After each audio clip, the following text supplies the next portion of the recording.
like connecting with? For me, it's like purity. Ah, purity. Not like purity as... Not purity. Not... Purity. More just like trying to perceive things immediately. Trying to perceive things. Yes. And then it's easier to do if I drop ideas. I'm feeling I'm just going to be very rude and direct today. Please So be. at the beginning, it's a disclaimer. Yes. I've got a bad throat, I've got a cold. Yes. It's not really Ragi, it's just No. happening. But you know somewhere, and I know this guy quite well, that's all bullshit. That. What Purity. you're saying, purity. How so? Show me what's pure. Everything is pure. Show me what's not pure. I wouldn't know what to show you. Everything is not pure. Because you just said it. Even purity is an idea. Yes. I know. So then, how can you find purity? But that's also just because I have to put a word to it. You don't. There. So again, it's not a concept that I'm looking for. It is, because you're saying purity. Or But that was connection. because you asked me. Yes, but internally, come on. Internally, that's the story in your head. Okay, let's put that aside. Yeah. What are you looking for?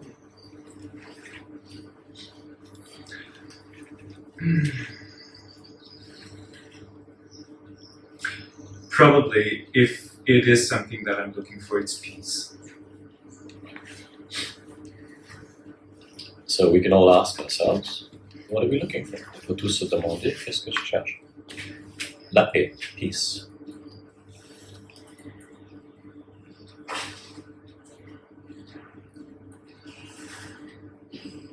So we're familiar with the ideas of what peace and peace is not.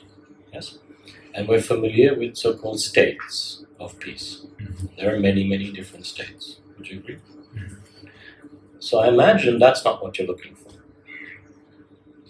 No, the states, no. And not an idea. So what kind of peace are you looking for? J'imagine que tu connais les différentes sortes d'états de paix. Il y en a plusieurs. Et que tu comprends le sens du mot, l'idée de la paix. Mais c'est pas ça que tu cherches. Alors qu'est-ce que c'est cette paix que tu cherches? What is this peace that you want?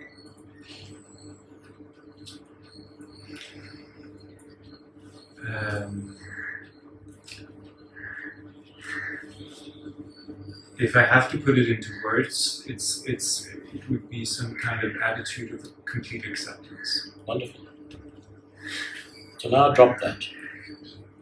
Totally not accept. Totally not accept. Kick, scream, blame, cry, complain. Give yourself permission to totally not accept. Give yourself permission.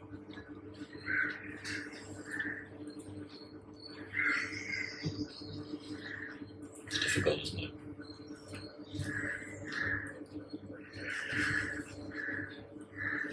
The injustice, the hurt, the trauma, the pain, the rejection, the not being loved, the not being understood, not being seen. It's painful, I know that. If we give ourselves permission to be angry, really angry, totally non-accept,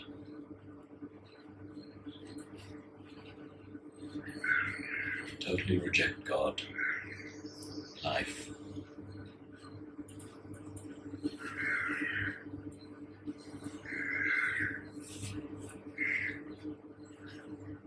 That hurts. It feels very contracted. And like not taking the world much in. But that has to be included in your idea of acceptance. Yes.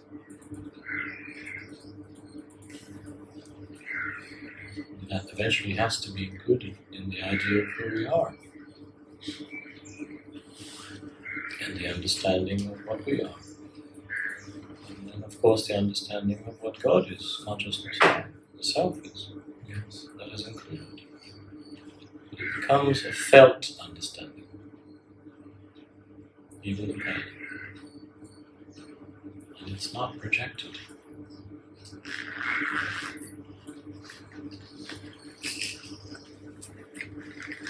It may not be totally accepted, but it's not rejected. Do you see the difference? Otherwise we have these ideas or conditions around acceptance. And purity is one of them. Love is another. Compassion. Welcoming.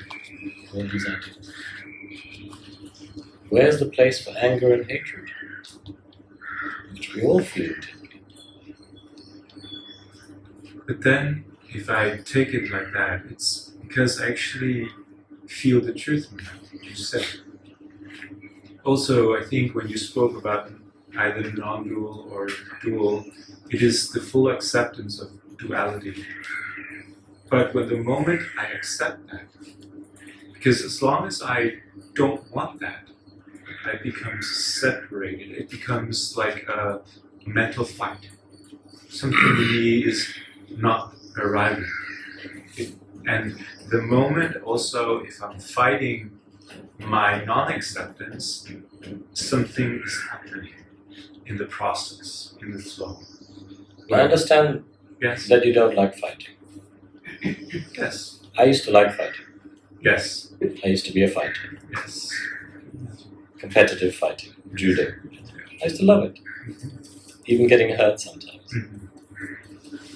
So I understand there's parts of ourselves or parts of life we don't like. No problem. But that's also who we are. Yes.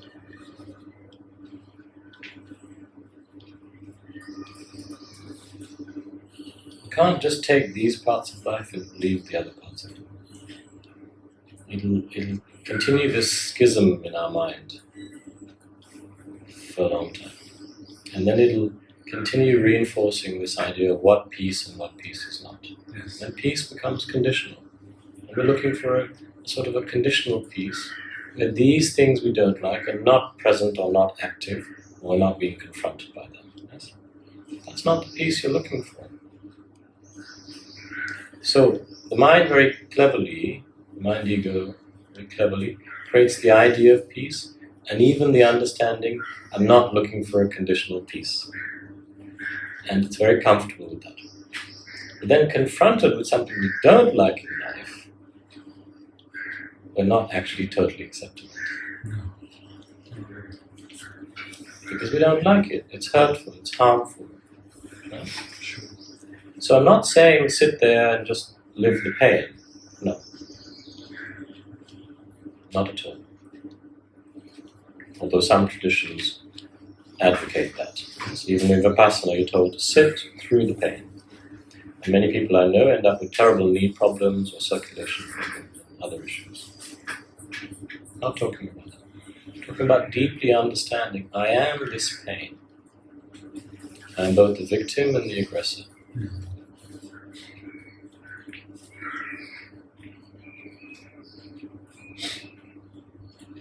And there's a peace in that.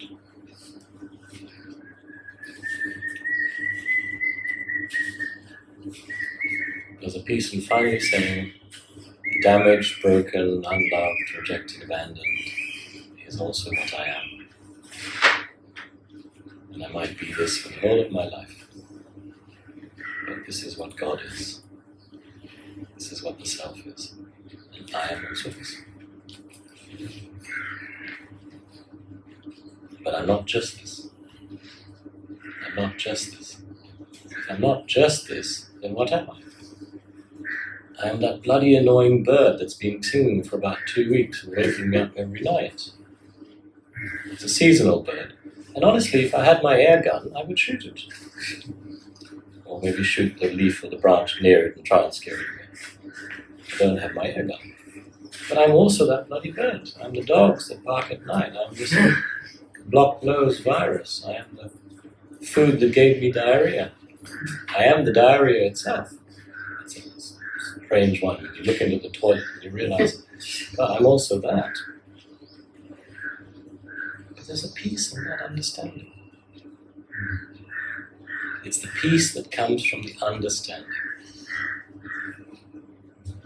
the knowing. As Jesus said,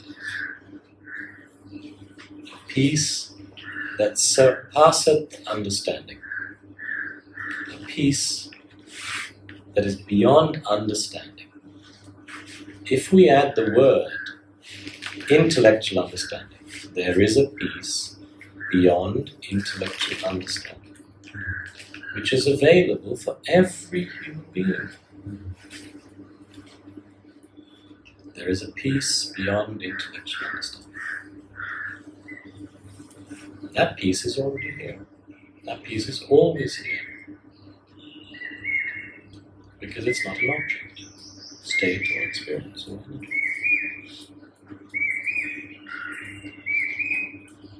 So in that sense, would you say you already have that peace? A peace beyond intellectual understanding. Yes? Wonderful. The search is over. Next. Sometimes one aspect of the search is over, and then we suddenly realize, shit, there's this other thing I'm looking for. That was my experience. Inner peace was finished. Then I continued going to the satsangs, but denying that I was searching to myself and others. Luckily, everybody was very polite, including my guru. And they didn't say anything like, Ragi, don't be so stupid. Of course you're still searching because you're coming to satsang. No, they were very polite and accepting. I was lucky. I'm not so polite and accepting, and I say, no, you're being a bloody fool if you're saying you're not searching for it. Because you're here. So, now what is the new thing we're looking for? Blah, blah, blah, blah, blah. Then it's enlightenment. Okay. So what is enlightenment? Is it an object? Da-da-da-da-da. Is it here? It goes through the same process. Oh my gosh, then it's not that I have enlightenment. It's not that enlightenment is here. It's just that I don't care about enlightenment anymore. Because there's never been a me to be or not be enlightened. So then has there been a me to be at peace or not be at peace? During the waking state, for a few hours a day, maybe a few minutes, a few hours a day, there definitely is a me that is not at peace. And then there definitely is a me that is at peace. Because the ego, the I me, is claiming I am not at peace. Or is claiming I am at peace. Yeah? But the other hours of the day, which is the majority of the day, that same little me, I, ego is not there. So there's no claim, I am not at peace or I am at peace. We're walking, riding a bicycle, cooking, reading, listening to the chanting, whatever it is, there's no claim, I am at peace or I am not at peace. Yes? So the me that believes it is at peace or not at peace is simply not there, it has disappeared. And when we go to sleep, whether it's in the dream state or deep sleep state, that same me, I, is not there, claiming I am at peace or I am not at peace. Ultimately, the same little me, I,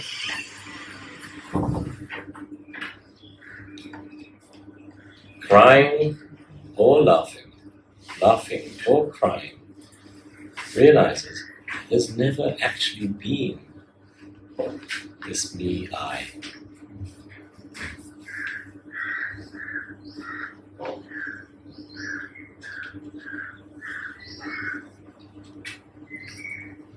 As a separate object.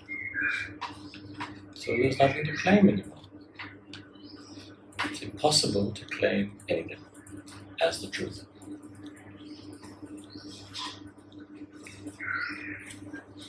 Now all this you intellectually understand. Yes? If it becomes what I call total understanding, or if it doesn't, there's nothing more that you can do. There's nothing more the intellect can do. There's nothing more the so-called ego I, me can do. Because you're not the doer. You're not the author. There is no individual doer or author. So whether peace or enlightenment or whatever else will happen or not, there's nothing that can be done. Can you accept that? Can you accept that?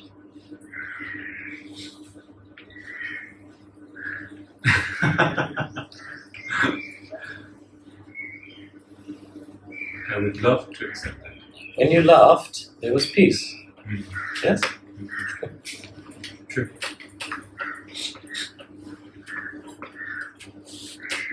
So even that acceptance, there's nothing more I can do as the individual, so-called individual, I, me, ego, intellect. Even that total acceptance is beyond our control.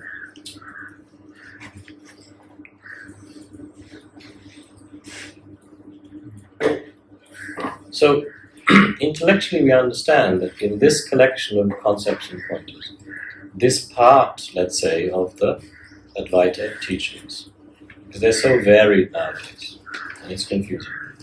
So it's useful to remember, this collection of concepts and pointers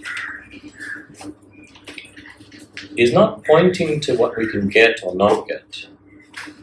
That's one aspect of it. But it's pointing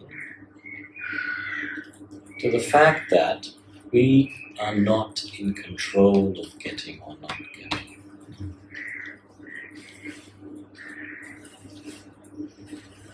And that's a tough pill to swallow for the ego, intellect, who's believed all its life, apart from the first 9 to 18 months, that we were in control. We have the capacity. If we try hard enough, blah, blah, blah. But this is what this collection of concepts and pointers, which we call Advaita non-duality, is really, really saying.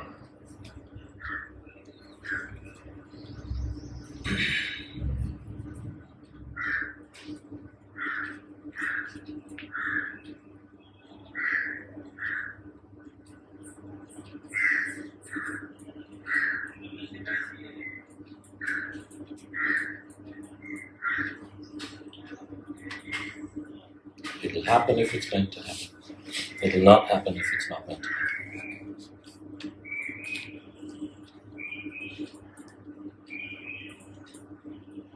Paradoxically, the same so-called ego or intellect